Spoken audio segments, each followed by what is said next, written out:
本期主题：来西雅图看望李小龙，以及我的武术故事。这是独自床车自驾美国的第25天，我来到了西雅图。如果你来西雅图旅行，最想做什么呢？是登上城市地标太空针，还是感受亚马逊总部等科技公司的氛围，或是体验当地市场的热闹，排队走进世界上第一家星巴克？而对我来说，比这些更重要的就是去缅怀李小龙，因为他就安葬在这座城市。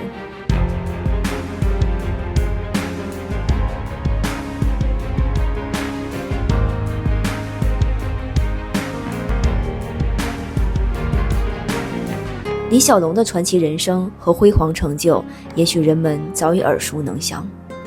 他创立了截拳道，让功夫一词被写入英文词典。在上世纪70年代里，他像黑暗中的一束光，为华人在全球范围内树立了自信且正面的形象。我想天下练武之人无一不对他心怀敬意，这当然也包括我自己。在小时候的记忆里，我问过自己最多的问题就是，为什么别的小女孩都在唱歌、跳舞、学乐器的时候，我却去练武术？这答案真的要追溯到1999年。我最开始学习武术基本功是受我父亲的影响，他曾是齐齐哈尔的一名武警。即便退役多年后，我小时候被他带进东北严寒天里锻炼身体的场景，至今仍历历在目。后来在2位民间师傅的指导下，我开始学习剑术套路。虽然谈不上专业，但至少在这件苦差事上，我渐渐培养出了真正的兴趣与热爱。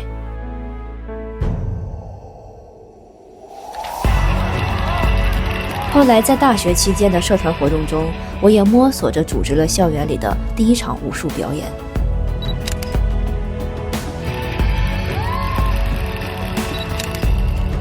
当时背后也有一群可爱的小伙伴们相互支持。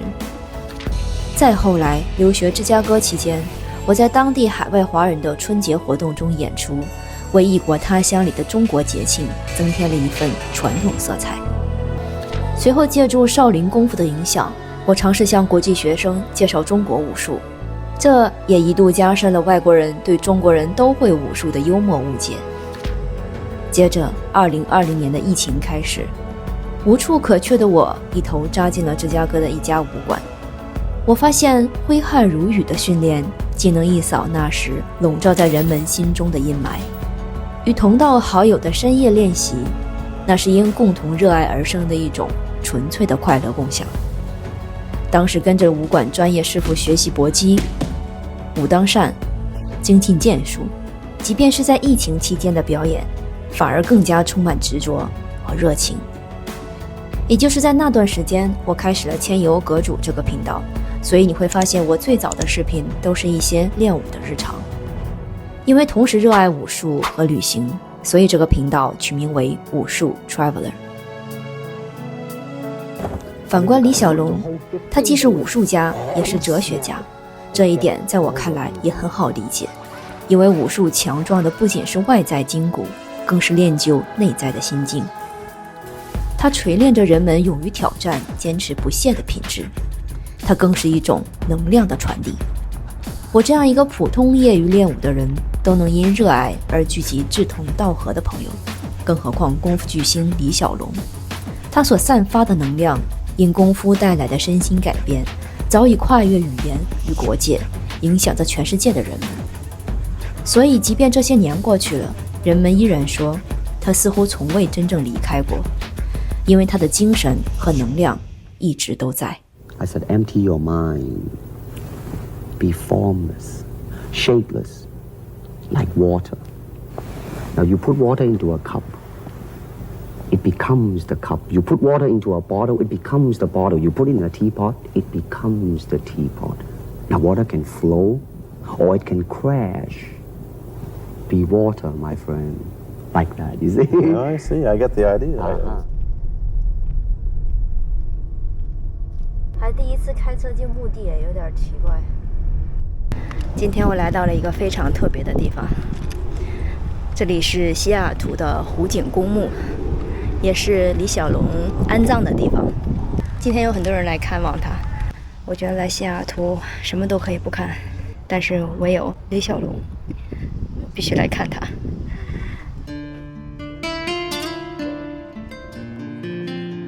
我去的那天是7月20号，也许是冥冥之中的安排，那天也正好是他在1973年去世的日子。李小龙的墓碑是绛红色的，上面有他的照片，英文名字 Bruce Lee， 在世时间截拳道创立者，还有他的中文原名李振藩。因为他出生在旧金山，也就是三藩市，他名字的意思是他的父母希望他能在三藩市名震四方，但事实证明他远远超出了自己名字所能限定的范围。这也似乎印证了他的武术和哲学的中心思想，以无法为有法，以无限为有限，就是没有章法，没有极限，不受任何固定的套路和思维束缚，不要给自己加任何限制，就像他说的一样，如水一般自由流动，挑战突破极限，不断超越自我，最终形成独特的个人风格和最直接有效的解决方案。墓碑前那本翻开的大理石书本的右侧也刻着这样一行字：你的精神依然指引我们走向个性解放之路。来纪念他的人和墓碑前的鲜花，不只是在他纪念日这天才有，而是在平时普通的每一天也从未中断过。只是在这特殊的日子里，来了一位特别的人。我看到琳达了，她就是李小龙的遗孀琳达女士。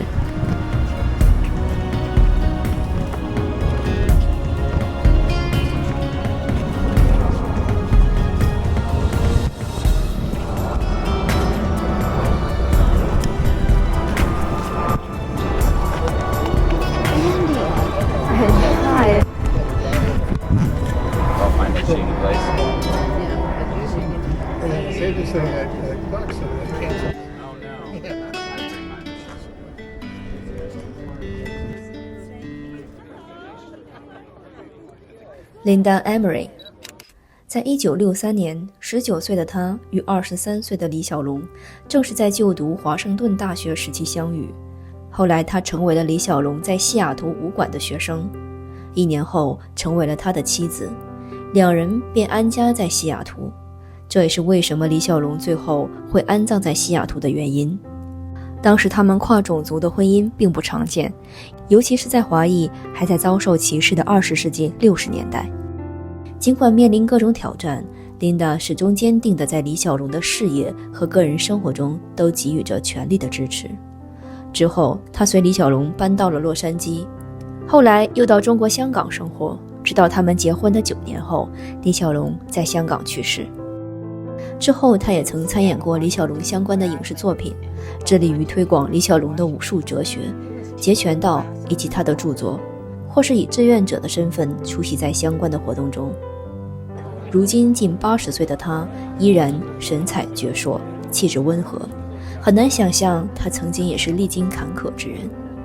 他与李小龙育有2个孩子，在李小龙去世20年后，他们的大儿子李国豪在美国北卡罗来纳州拍摄电影时，因道具枪意外射出真的子弹而不幸身亡，年仅28岁，比李小龙32岁去世时还要年轻。因此，他的墓碑就安葬在李小龙墓碑的右侧。后来，琳达也曾起诉过剧组等单位，花了数年时间才慢慢接受这一事实。在李小龙逝世15年以后，他也曾有过第2段和目前的第3段婚姻。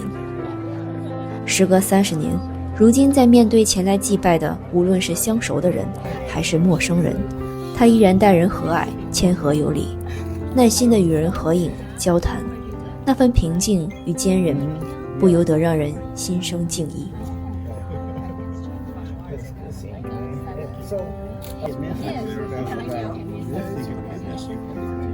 Yeah, you should be here. You're supposed to be here. Yeah, you should.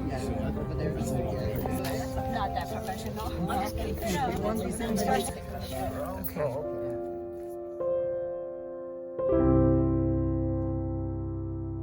Well, first of all, thank you all for being here.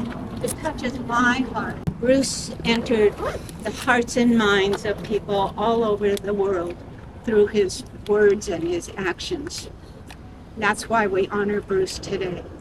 And I also want to remember Bruce's very best friend and my sifu, Taki. Linda 刚刚提到的 Taki 就是李小龙当年在西雅图时最得意的弟子，也是他很好的朋友，日本武术家木村武之。他一直开办着李小龙当年在西雅图创办的第一家武馆振藩国术馆。他的余生都坚持为李小龙扫墓，直到2021年96岁去世后，也安葬在这个湖景公墓。 And how he kept doing Bruce's work for the next 50 years. And I also want to remember my son, Brandon. That's hard work. He walked in the footsteps of his father, both physically and philosophically. But he carved out his own unique self in the world. I thought I might share with you a few words about what Bruce thought about death. And he said, I do not fear dying, even if I haven't achieved all of my ambitions. I have no regrets. He said, I did what I wanted to do, and I did it to the best of my ability and sincerity. And I think that's a message we can all take with us today, that we all try to do the best we can every day. I am grateful to all of you for continuing to preserve and perpetuate Bruce's art, his teaching, and his state of mind, because that has helped so many of us. Thank you very much for being here. And this here is Andy, as you all know, Taki's son and the heir of Taki's Jianfan Kung Fu. 现在经营李小龙振藩国术馆的是木村的儿子 Andy 以及木村的徒弟现资深教练 Abby。他们依然秉承木村师傅一贯的方式，传承李小龙的武术精神，教授截拳道。李小龙创立的截拳道是师承叶问，在咏春的基础上又融合拳击、击剑等多种实用武道的精髓，进而形成一种现代的武术体系。之所以叫截拳道，意在强调截击对手，以主动出击作为最有效的防御。他不仅摒弃了传统武术的花式套路，更注重实际应用。他也在观念上突破了中国功夫不传外人的界限。如今学习截拳道的学员来自各个种族，李小龙用实际行动真正做到了跨越界限，赢得世人的尊重。 And in our school, we tell our students, we teach you how to fight so you don't have to fight. So you have enough confidence in yourself to avoid any confrontation, to be able to handle any situation and adapt and be confident that your ability to do that. And that was Sigang Bruce's message, is to be yourself, to express yourself, to be the best version of yourself and to have confidence in yourself. And if you do that, you can break all barriers, your own personal barriers. Thank you for everybody here to being here. And I'm glad Linda's here. Last time Linda was here at the Graveside with us was 25 years ago. So it was a great honor to have Linda here.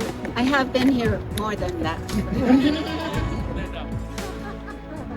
我想旅途在路上，除了遇见沿途的美景外，也能用心感受当地的一种文化传承，这让自驾旅行的体验也更加富有底蕴。因此，在我这次自驾美国西北大环线到西雅图这站，我选择了这样一种追忆过去、连接现在，也为未来注入一份能量的方式。所以这次来西雅图，我并没有以旅游打卡的形式记录，之后我还会再来这座城市，专门出西雅图的旅行攻略。预计这个旅程系列还会再发布3期左右的视频就会结束。那感谢你的一路陪伴。下期我们将一起前往西雅图附近著名的雷尼尔火山国家公园。那你记得点赞关注，我们下期见。